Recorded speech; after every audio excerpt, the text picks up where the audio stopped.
Almost. You good? All right. We're good. Okay, so welcome to the September 2015 meeting of W. Joe's Poetry Corner. Tonight we have Ricardo Acevedo and a brief biography. Ricardo Acevedo's poetry and essays have been published in Downtown Arts Magazine and read regularly at Chicano poet Raúl R. Salinas Cafe Libro. In 2003, his second collection of prose, Sonambulo, was released by DiverseArts Press, and he collaborated with choreographers Ellen Bartel and composer Graham Reynolds on a multimedia dance concert based on the book, which was performed at Austin's Off Center. Ricardo was published in the Texas Poetry Festival collection in 2010 and performed improvisational poetry with Austin's Word Jazz LowStars from 1999 to 2013. In 2011, Ricardo had a book of his photography and prose published by Polymarket Press entitled Interloper, followed by Night in 2013. He is also part of Beats in Texas, soon to be published by UT Press. And Ricardo is currently hard at work on his biography entitled Malo, and a series of Sci-Fi Noir novellas, as well as creating avant-garde music with his band Pet Cat Man. He makes his living as a graphic artist and photographer. So, Ricardo Acevedo. And my questions tonight, I almost always start with the same one, Ricardo, but this is going to be especially interesting because you're a multidisciplinary guy. So, the first question, as always, why poetry? Rhythm. Rhythm, all right. I think in rhythm. Okay. I have a hard time thinking when there is no rhythm. So I grew up around, I classically state that my parents were not hippies, they were beatniks. Right, so in your book. Yeah, so, I mean, there was that kind of stuff in my world growing up, and I swear, everybody spoke with a cadence. Everybody would, well, ba-ba-da, ba-da-da-ba-ba-ba-ba, ba-ba-da-ba. And so, when you're in school, your teachers start teaching you the structure of language and you start reading literature. Mm-hmm. I had a hard time with literature because there was no rhythm. All right. You know, the rhythm was long. I mean, I learned later the rhythm was long. Mm-hmm. But I always gravitated towards poetry, prose. Even my, as I'm working on short stories, I find myself incorporating very rhythmic elements into the tale. Not so much like, well, there was a bass, there was a drum. I don't mean that. I mean more along the lines of I'm watching each stanza build to something. See, I say stanza as opposed to paragraph. Okay. So that's why I was writing poetry. Who are some of your early favorites and who you're reading these days? Well, as a child, of course, there was always Shel Silverstein. Right. Dr. Seuss, and things, and Aesop's Fables, as a child. Yeah, but what poet did you read and you say, I can do this and I want to do this? Ferlinghetti. Yeah, me too. Yeah, it was up to that point, and through Ferlinghetti, I kind of backtracked, Mm-hmm. discovered, I went all the way back, got to Lorca. Wow, great. Ferlinghetti, Bukowski, I'm reading Dobbins again, and and I don't know if you would call this person a poet, but I see a lot of rhythm in his writing, and there's actually two people. And he writes poetry, his cat's poems, William Burroughs. Yeah. I've always been hugely influenced by William Burroughs. His magic realism, to backtrack again, taking advantage of my Hispanic roots, rediscovering with Lorca and then with like Marquez and Octavio Paz. What was big for me was when I moved from Southern California to Northern California. When I was living in San Francisco, I got exposed.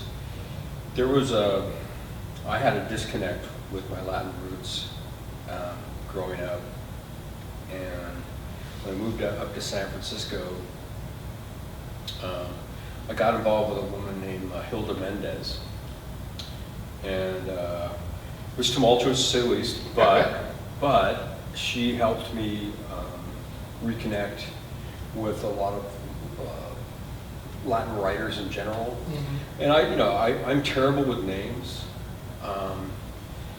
I've gone through periods where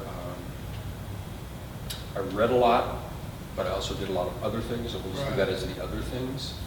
And I don't always remember, but I know of the influences they had on me. Also, I was very influenced by Celine. Oh, great. And I got through Celine through Bukowski.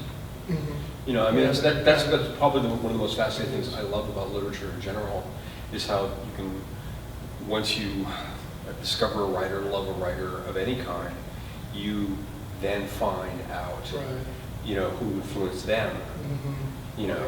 Fonte from Bukowski, or Newt Hampson from Miller. Right. I do have to take it back. As I'm sitting here talking, I'm thinking, I remember my cousin, when I was under 10 years old, reading me I Sing the Body Electric. Awesome. Good and question. I think maybe that's it. Maybe it all started with the great American free verser. Yeah. Yeah. All right. So you do a lot of other things.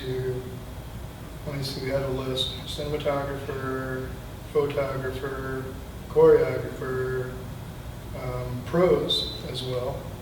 So, but this is W. Joe's Poetry Corner. Right.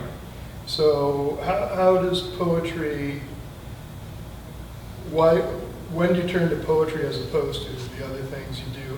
You talked about rhythm. You're also in a band. You told me you were in a band, or I read you're in a band. So what's poetry do that the other stuff can't do? Or does it? I'm a bit of a synesthete. So when I write music, I'm seeing cinema. When I write words, I'm seeing cinema. When I write music, and I'm working, it's purely improvisational, so mostly improvisational. So it was hard for me initially to let go. Of what? Of the words. Okay. Because I always wanted to put the words in there. And even to this day, if I'm doing some music, it's like, keep the microphone away from me because I'll just start babbling with the keyboard in front of me. But where poetry went, that nothing else goes to, is resonance, in my opinion. It has this quality, we were talking earlier, where you'll find a piece and it'll speak to you in the moment, and you'll go back and you'll read it again, and you'll read it again, and you'll read it again. You'll process it, and before you can even, I was just reading documents, and I kind of got hooked on these 4 pieces. I kept reading these 4 pieces, and the bookmark stayed in the same place.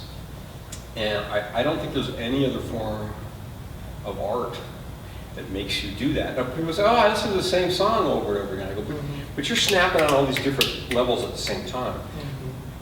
It's all these little vignettes, these 1 sentence long, 2 stanza long, 3 little couplet of words, that take you someplace where you actually have to stop and go. And I don't think there's very many other art forms that do that. I would agree, or I can't make them do it. They don't do it for me. Excellent. So with following up then, anything that you especially want poetry to do? To do. What does poetry do then? We've determined when we go to it, but what do you want it to do? Like when you're writing it, what do you want it to do? I want it to imbue spirituality of the id. What's that mean? I don't know. I don't know. Words just. Because I think the darker side of ourselves is maligned only because we've decided to break things down into black and white. I think the soil is rich when it's dark. So when I say the spirituality of the id is always the uncomfortable part of our psyche that we don't want to talk about. Poetry is the doorway into that, because we can find these prosaic little ways of saying things that are uncomfortable and or finding beauty in uncomfortable elements. It leads us into places where we can go, oh, and there's not, that's akin to an epiphany in spirituality. Okay, so are you consciously manipulating No. these aspects to make And this gets back to the whole id thing. It's like you do it. I mean, I don't know about anybody else. Like, I want to speak for myself. I just do it, and then sometimes I'll come back. There are stacks of freehand writing books, little tomes of my own that you carry for years. You carry around a book and you keep writing shit in it. And I'll come back and I go, I don't remember writing that. So one would argue, some people will say, well, the hand of the Almighty came down, moved through you to help you. But I'm saying it's the culmination of your interior thought processes looking for little points of light to get out through. And poetry is that. Poetry, prose, poetry, literature in general, as opposed to other arts, because it's a conscious effort to steal all of your experiences and find some way to let them float onto a page and then hand it off to someone else and let it do whatever it's going to do. And all your id ever wants to do is be free, right? So, in its own spiritual sense, it just wants to be passed off to someone else, let someone else experience. So, are you saying there's no conscious refinement process? Well, for some people more. For some people, well, I'm asking you about your stuff. I pull back on my use of vulgarity. I have a really dark sense of humor, so I have to pull back on that sometimes. Well, wait. You're saying you're letting loose the id, but then you're pulling back on it. But you know why? Because that's my conscious mind. My conscious mind does that, right? My conscious mind goes, ooh. Well, can't your conscious mind say, no, I want my id to manifest itself? And there in itself is a struggle I'm dealing with at this very moment. I am trying to write about my life experiences up to this point. And there's a lot of darkness, there's a lot of id, there's a lot of anima, and I have children. Mm-hmm. So, and this brings back to the self-editing thing you're talking about, is I find myself wondering how comfortable I am letting my children know who I was, it still exists, it's still within me. How comfortable I can do that. How old are your kids? Early 20s, late teens, early 20s. And I've talked with one of them. I finally had the opportunity to have a conversation with my son, Domingo, and I said, I'm writing about, I'm getting to the point where I'm writing a lot about my experiences. And they're pretty graphic, man. Are you going to be okay with that? And he goes, Dad, because you're also a photographer. You raised us in a house full of photographic nudes. You and Mom watch these really weird, messed up movies. You tell us, oh, you gotta see this, come watch this. You know, there's all this sexuality, there's all this drugs, there's all this, you know, edgy, over-the-top psychology, you know, within the dialogue of the, do you think we're stupid? And so that has given me a little more carte blanche, but that's what I've been fighting with. And so I feel that, and this is why I was written down is I feel that I'm going to be able to, I'm going through a period, because I'm writing a lot of stuff right now, and I'm not sharing a lot of it, because I have to read it and read it and read it and read it, not to edit it, but read it and read it to be comfortable enough to let other people read it. So, your process sounds tricky to say the least. How do you know if a poem has done what you want it to do, or how do you know if a poem is, that nebulous word, good? How did you decide what went into Sonambulo? Well, Sonambulo in its original form had about 7 other pieces, and working with my friend Harold McMillan, he felt that there was a thread behind the conscious, and the conscious thread through that was that growth of a male psyche. And so the pieces that are within that are about that specifically. And now, did you write them to be about that, or did you just pick out these are the ones that fit? No, you know, I brought a couple of notebooks and we sat down.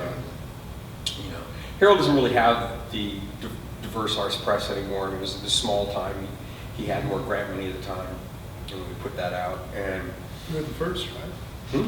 Your book was the first. He put out, I think, three other books of poetry. I want to say Chandra, and I think there's one of the persons just eluding me, but I think there was 3 books of poetry he put out before, when he was still based out of, his offices were still based out of the Guadalupe Arts Center, which is right across from Dog and Duck, the now non-existent Dog and Duck, the many things. And we sat down and he said, I think that's your story. I think that's the premise here.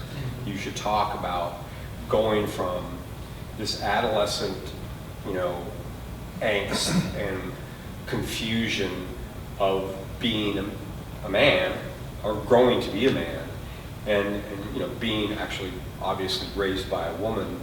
So my perspectives were, and all the men I saw around me growing up were just terrible role models. So I spent a lot of years very angry at my gender. And he said, that's what you should show that arc. Okay. And that's what Ellen Bartel saw when I showed her, when I showed her the roughs of it when we were putting it together, and that's when she decided to do that. So And Ellen was the person that did the choreography. Actually, she was the choreographer. The artist. Oh, please, yeah. Rochelle Roush. Those are all Sumi free-form drawings. She would read a piece and she would just do something. Nice. So I mean, I have to celebrate her art in that as well, because they do say a lot about her experience with my writing. Okay. And then there was some confusion about prose and poetry. One thing I noticed in the book itself is rarely broken into poetic line. Right. So, but there's another contradiction I've got to ask. Poetic line exists to exhibit rhythm. It's one of the primary. And I'm rediscovering that. I must say that. Pardon me? I'm rediscovering that. You're rediscovering. Good. So why not use the poetic line? Why make the prose poem if rhythm is so important? Because sometimes I like the density of gets back to when I'm, reading, other writers, and I'll find that one paragraph I'll just read over and over and over again. You don't get the density if it's broken up. Yes, I think you don't. Being an untrained writer, be clear about that. I did workshops,